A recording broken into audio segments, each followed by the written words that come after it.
Hello everyone, you're all here for another episode of Tzar LaMikra. I do apologize that last week we did not have the recording for Ki Tetze. As many of you know, or at least some of you know, I'm having some difficulty because of my son that has special needs. And it's been a bit of a struggle here, a fight with the city municipality over who's going to give him the bus that takes him to the kindergarten and so on. So I am doing an extra recording for this week. This is really the week of Ki Tetze. And this will be, by the way, a separate recording. Ki Tetze will be another recording. And so hopefully this will bring us up to what we missed from last week. So again, I do apologize for missing that recording, but I really didn't have much choice. This week we have, for last week we have Parashat Ki Tetze.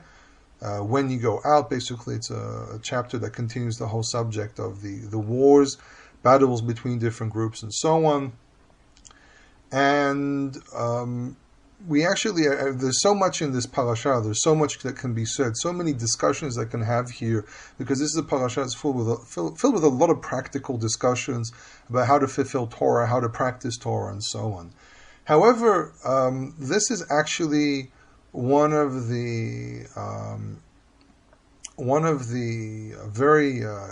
this actually contains some of the most controversial subjects in the Torah, and I really want to touch on them, because I think that adding another voice to the discussion is very important. And I also think for some of the stuff I'm going to say, I think some people already heard or understood and so on, but it might be something new to others, so I really do want to touch on these things. And you understand something, this is material I studied when I was a child, and I remember reading some of this, and the first thing came to mind was like, what is going on here? What is this? This is completely wrong. There's something off here. And really, when I think about it, it comes off in many situations as being a problem in understanding the reality they lived in, and the reality that we need to understand is the reality of then, and not the reality of now. We as society have undergone so many changes. Even those of us who try to reconstruct the ancient world still hit a massive brick wall in understanding the way they saw things. And I've been working for many years on trying to break through this barrier. And I discovered a very interesting book that tries to do this as well. I'm still working on it, so there's no point in even mentioning it. But there are several discussions here, which some of them can be really, really disturbing. And the first one that we have has to do with prisoners of war, and specifically with women. Now, before I even start reading this, we need to point something out. War is a very unfortunate thing, period. And as a person who lives in an area where not too far away from us there is a war zone, and as a person who lives in a country where we have interior struggles between several groups, it's not simple. And war is a very painful thing, especially when you think about what's going on in Syria and Iraq and North Africa, and all the people trying to run away from there. And they're running away for a reason. I mean, it's not fake. The problem is the Western world is not trying to solve the problem. They're just trying to create even a bigger problem that's going to completely take out of balance what's going on in Europe and the society in Europe. So we're trying to go in there and just solve the problem, because the world is, especially under American resolutions, have decided to be less involved in what's going on in other countries. This is actually the time to be involved. Previously, it wasn't the time to be involved. Now, actually, it is. So there's a serious mistake here in understanding the dynamics of the Middle East and North Africa. But in any case, in a situation of war, not everyone is killed. And most of the people who are prisoners of war in situations like this are mostly women and children. And we all know what can happen to a woman when she's taken captive.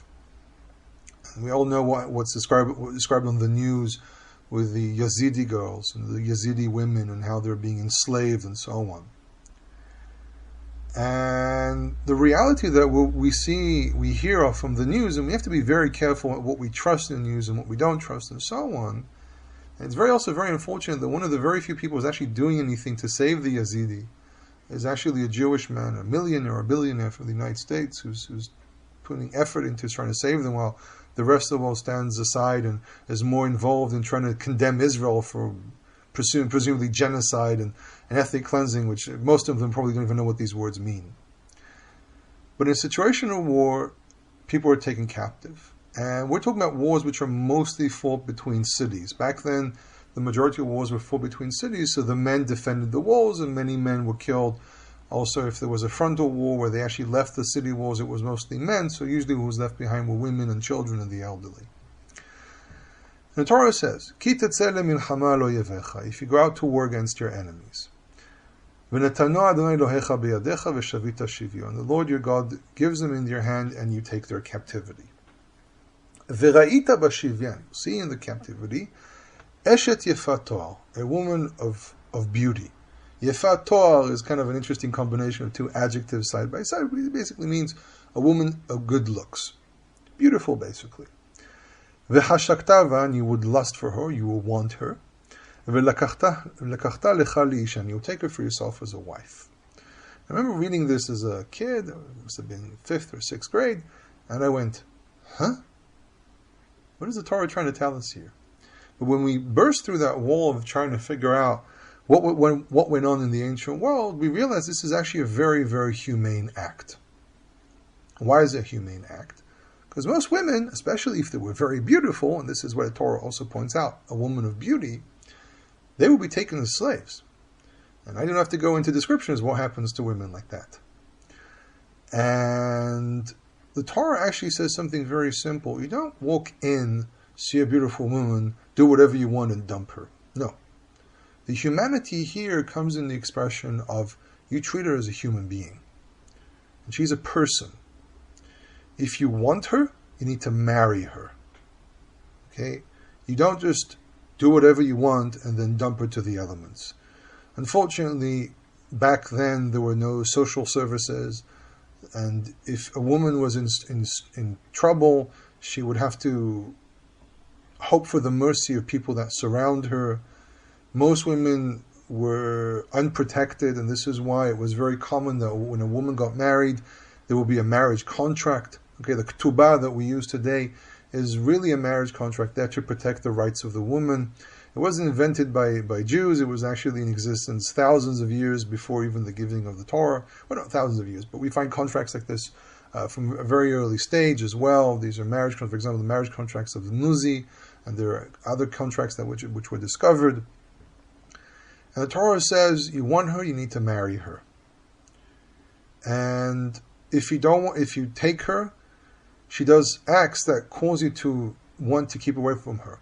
The thing here as well is that he's not even allowed to have any physical contact with her before a certain period passes. She has the right to mourn her family. She does acts of growing her fingernails and shaving her head. By the way, shaving the head, for those who have read the articles I've written about shaving the beard and so on, shaving the head for a woman was also a sign of mourning. This wasn't just to make her ugly. Okay, you have to understand that hair was considered to be the beauty of a woman. Even today, women have beautiful hair. It adds something to their personality, the way they look, personality, so-called. And the point here is the man is being kind of turned off from wanting her. And only after this period, the cooling period the man goes through, where he can consider taking her as a wife. And the time where he sees her when she's ugly, when she's not pretty, where she's wearing all her jewelry and so on. Only after that, if he's 100% sure he wants to take her as a wife, only then is he allowed to have physical contact with her. And it says in verse 14, if you do not want her, now this is not necessarily after the physical contact. This can be argued as being before the physical contact. And if, vehaya imlo, using the im particle, the if particle, to indicate a second scenario is a very common thing in legal text. If you do not want her, you send her away. She is a free person. You let her go. Let her be. Okay? So this is very, very different than what went on in the ancient Near East. This is actually, as strange as it may sound, is extremely humane. because a woman, if she's left to the elements, if she has no family to protect her, back then there was no such thing as a strong, independent woman. It did not exist. Women could be independent and so on, but at the end of the day, they were considered to be a weaker part of society. So this is a very, very protective act that really, really changes the way people understood how to treat women back then. This is extremely different than what we see in the rest of the ancient world. If a woman was taken captive, she would be a slave. She can be abused in so many horrible ways. I don't even start going there.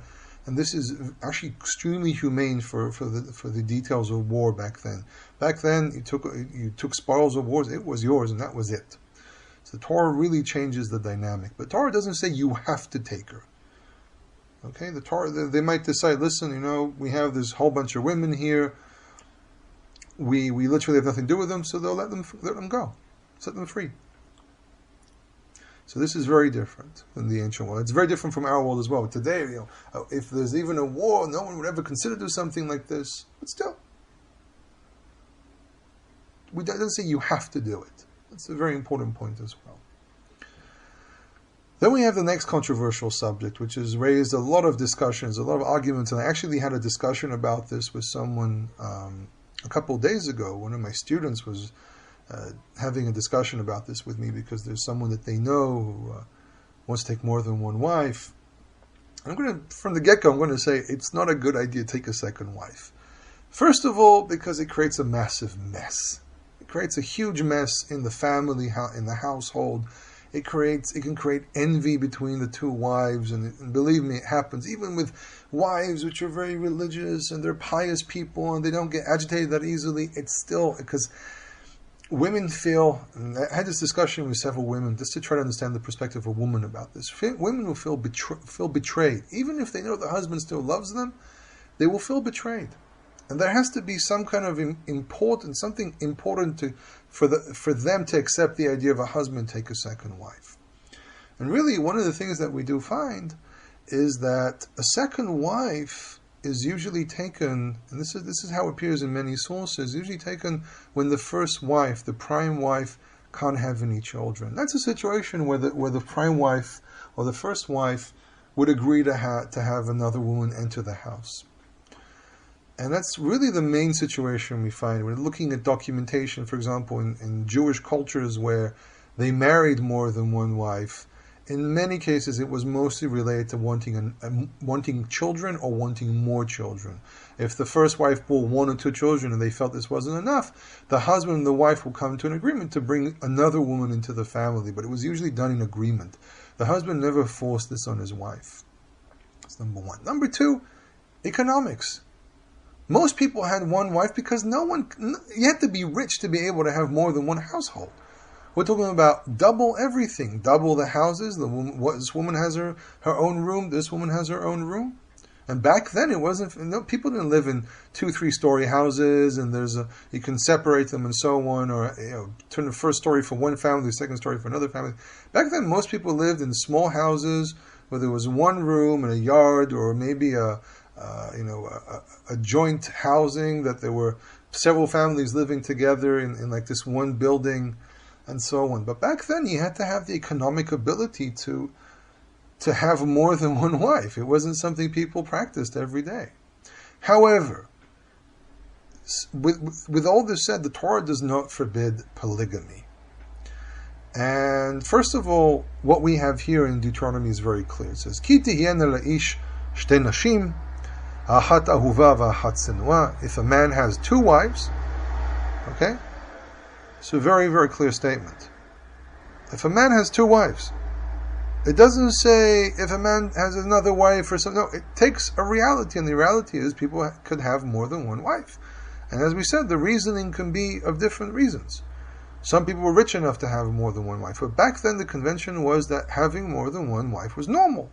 Today, in our world, especially with Christian influence, that Christianity sees marrying relatives, marrying cousins. Most Westerners frown at this. It was a normal thing. People married their cousins. Most people married very close in their family because most people didn't live, people didn't travel the way they do today. I grew up in the north. I married someone who lives in Jerusalem. Back then, it was mostly done by rich people that they have connections somewhere else and they went to marry to an important family and so on. Most people, if they lived in a village, they married someone in a nearby village. In many cases, it was people from the same family. First cousins, second cousins, and people were relatively close. So the conventions back then were very, very different. So Torah takes a reality situation here. If a man has two wives, one is beloved, one is hated. Why beloved and hated? It really relates to what's said at the end, that even if the man's firstborn is born from the hated wife, he still has to give that child the rights of the firstborn. It doesn't mean that necessarily the situation has to be one is beloved, one is hated. It may be a situation both are loved at the same level as well. The Torah takes a contrast here of what's more difficult. That you have this wife and you have these children, you don't really like them, but still you have to. It says, Ve'yaldu lo vanim, and they bore him children, Ahuva v'asenoa, the beloved one and the hated one, Vayah haben ha'bechor l'saniyan. And the first one was born to the hated one. And I don't really have to go into the discussion here. Firstborn gets twice of everything. This is the power of firstborn. This is something we see over and over again. But the discussion is, so where does the prohibition of polygamy come from? So first of all, in Judaism itself, people can't, today in Israel, polygamy is forbidden by law. But the origin of no polygamy in Judaism, especially when it comes to European Jewry, had to do with a thing known as the Cherem de Rabbeinu Gershom, the prohibition of Rabbi Gershom, which was a prohibition created in the area in Germany about 1,000 years ago, and there was a reason for it. The reason was because they had difficulty, that they had a lot of single men, and too many men marrying more than one wife, and there were too many single men around with no wives. So there was a lack of women. But also there was a tension with the Christians. The Christians, especially in Germany, by this point Germany was a Christian country, though there might have been still some older religions there. Anyhow, Christianity forbade marrying more than one wife. Again, there's the whole discussions, and some of these discussions originate from the Dead Sea Scrolls, and I'll point out something in a moment. And there might have been probably also a tension with Christians in regards to what's allowed and what's forbidden in marrying, and they saw that Jews marry more than one wife, and there was a reason for hatred, so it might have been a reason why he forbade marrying more than one wife. But what we have as well is a discussion that originates in the Dead Sea Scrolls and actually passed on to the Karaites. And first of all, an interesting statement by Rabbi Tuvia ben Eliezer from the book Lekach Tov on Deuteronomy 21:15, which is basically the verses that we're dealing with. It says, how many mistakes the Karaites have made when they say that a man to her sister they shall not take. This is Leviticus 18, and we'll talk about that in a moment. That means a prohibition of two wives. And this, meaning marrying more than two wives, is in the Torah and the prophets and the writings that Israel will marry more than one wife. In other words, that polygamy was a practice well known. We find this practice and so on. In some of the situations we have, like for example, Elkanah, who marries two women. But you see, one can argue that Chana was the first wife, and Pnina was married because Chana couldn't bear any children. So even there, one can argue that there was a reason he married more than one wife, but we find that marrying more than one wife was permissible, and Elkanah is clearly described as a righteous man. So what is the deal with Leviticus 18? Leviticus 18 says that, first of all, Leviticus 18, the context is relatives. I have to stress this. The context in Leviticus is relatives. Okay? Not having sexual relations with sisters, with brothers, with aunts, with uncles, and so on.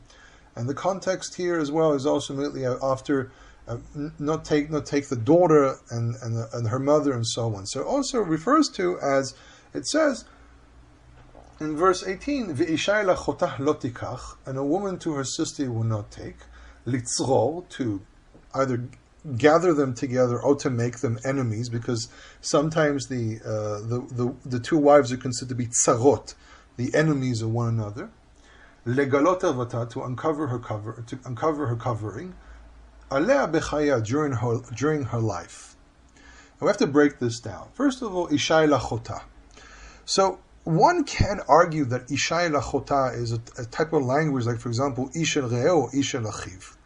That sometimes we find that the word brother or sister are used to indicate the idea of that you're together with someone in something and you call them your brother or your sister, even though they're not really your brother or your sister.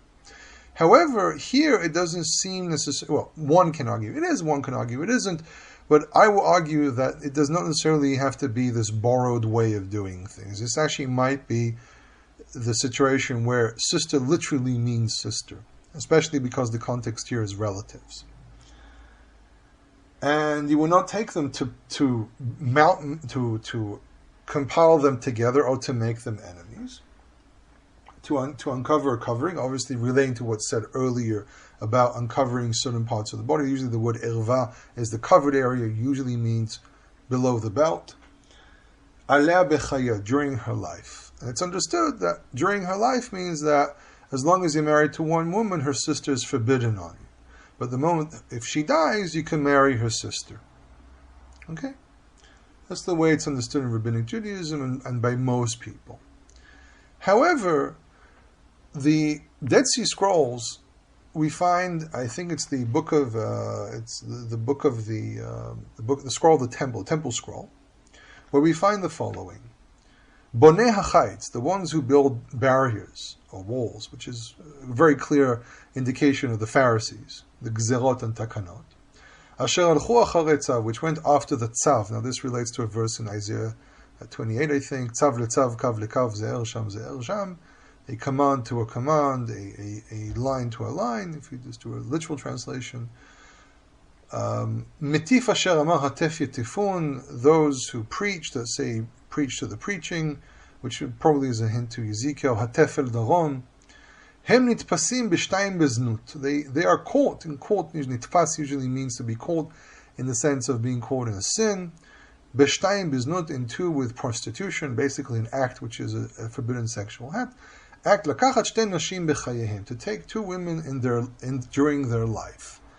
Now, there's a whole discussion here about the concept of b'chayehem. It could be that the scroll that they used, the Leviticus scroll that they used for this cult, the sect, read lo b'chayeh, but b'chayehem, that they had some variant that they used, and b'chayehem is a masculine ending. But we need to understand something about the Hebrew they used in the Second Temple, that a hem can also mean hen. So there are several things that were understood from this. There were some people who understood from this that because it's masculine, it means that the man is never allowed to marry again. The moment he marries one woman, he is bound to her his entire life, which brings the discussion about the oath some people take when they get married, the oath of the to death do us part. And I think there were some people who even practiced this to a level, used to practice this to a level where they would, if they married one woman, they would never marry again, even if the wife passes away. Bechayehem can also be understood as feminine, because in the Dead Sea Scroll Hebrew, and this is brought by Elisha Kimron as well, in his book about the Hebrew of the Dead Sea Scrolls, that hem can also be the parallel of hen, which is the feminine. So during their life, meaning the life of the women. And in other words, it could be that the people who read the people of the Dead Sea Scrolls, of the Yachad, misunderstood the meaning of the biblical text because they thought it meant masculine, where it really meant feminine during their lives. In other words, that as long as the women are alive, they're supposed to marry another woman.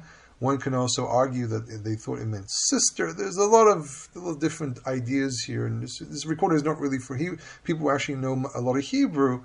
But for those who do understand Hebrew, I hope they understand what I mean here, that there are different ways of reading this text and so on, the interpretation of words and their context and things. And that really is a very interesting book called Comparative Philology in the Text of the Old Testament by James Barr, which really goes into the whole discussion, one of the most important books in the discussion of understanding words in context and what they mean. In any case, so the Karaites weren't really the ones who invented the idea of not having polygamy. It dates back to a much earlier stage. However, it seems to be very clear from what was practiced in the ancient world that they did practice polygamy, that the understanding of Leviticus 18 has been distorted either by misunderstanding the meaning of the word achot, which means sister, or they're missing a different version of the text, bechayeha, bechayehem, bechayehen. However, the text that we have today in front of us, which is, by the way, the Masoretic text, which is, by the way, the majority of the texts found in the Dead Sea Scrolls are similar, if not identical, to the Masoretic text, which means the Masoretic text was the most popular one, so it seems, and therefore is understood to be the mainstream version. There's a very interesting book, Textual Criticism of the Old Testament, I think it's called, by Emmanuel Tov. Worth reading. He covers a lot of the things that people have debates about. Look, we found Dead Sea Scrolls this. It obviously means the Masoretic text is wrong. However, he organizes this. It's really worthwhile reading because he proves that many of the texts that people use to say, oh look, there's a different text here, are usually from the margin, which seem to be more what they call vulgar texts in the academic world. But what it seems to be is that Isha Lachota is literally a woman to her sister. And the fact that Jacob married sisters is not really a point of argument because it was prior to the giving of the Torah, and there are plenty of things that we find that they did which are forbidden by Torah, and which, by the way, indicates that these stories came before the giving of the Torah, which means they were not written by someone who already had a Torah in front of them. For those who abide to the document hypothesis, and there's really not much to say here. This interpretation of prohibiting polygamy takes a long stretch on the verses and what they actually mean. The last subject that we have here is the subject of the ben sorer umoreh, a child who rebels against his parents. And I think the biggest discussion here is, what does it mean that a child is executed? What does it mean a child is executed? So first of all, we have to understand something about the setting of the ancient world. In the ancient world, a father of a family had the right to punish, even by execution. Here the Torah does something very different. You as the father do not have the right to punish a child. It is given to the community, to the elders, to the courts. That's number one. So it's very different than the ancient world. Also, why do you execute a child that, first of all, what exactly is a child? We're talking about a 5-year-old. Probably means a member of family, probably a young adult, or someone who's very aware of what they're doing. And we're not talking about a teenager who doesn't want to listen to his parents and so on. We're talking about someone who's violating core elements of family structures. This is a child that undermines the authority of parents to an extent where it harms the family. It's a child that eats a lot of meat and drinks a lot of wine, basically a child that behaves in a very violent, very, I think the word is abhorrent or something like that, in a very inappropriate way. This is not a teenager that disobeys his parents and doesn't, and sneaks out of the house or, goes and drinks alcohol. So actually alcohol might be it. But the main point here is that we're not talking about just a misbehaving child. This is a child that violates codes of society. A child that violates the structure of family to a point where he's endangering the entire family, and the factor is also endangering the tribal system. So a child like this is not executed, oh look, I have a misbehaving child here, I'm going to kill you.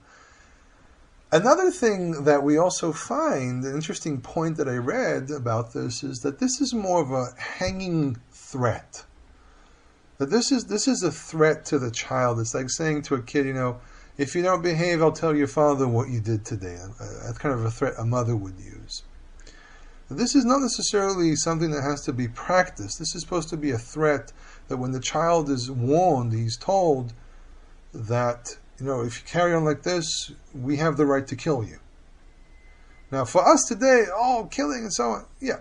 Back then, it was something people were less scared about. Remember, the Bible is a relatively violent book. And back then, people were a little bit more violent than they are today. Today, we've softened, which I think is a good thing. So there's really an opinion that I read. I don't necessarily know if this opinion is accurate or truthful when it comes to the biblical text, but it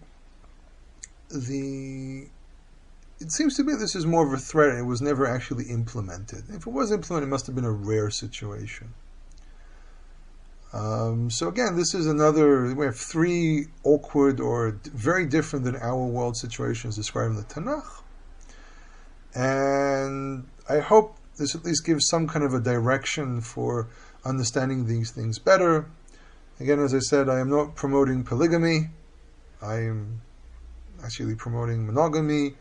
I think that it's, at least in our world, it's a very unhealthy thing to do.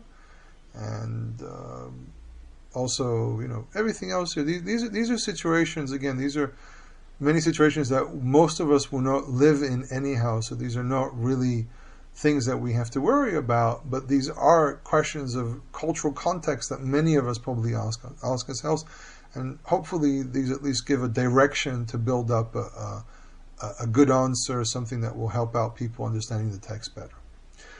In any case, as I said, this is a supplement for Ki Tetze that was missed the week before. And as usual, I hope people enjoyed this recording. And next recording is Ki Tetze. And I want to wish everyone a wonderful week. And if you hear this before Shabbat, Shabbat Shalom.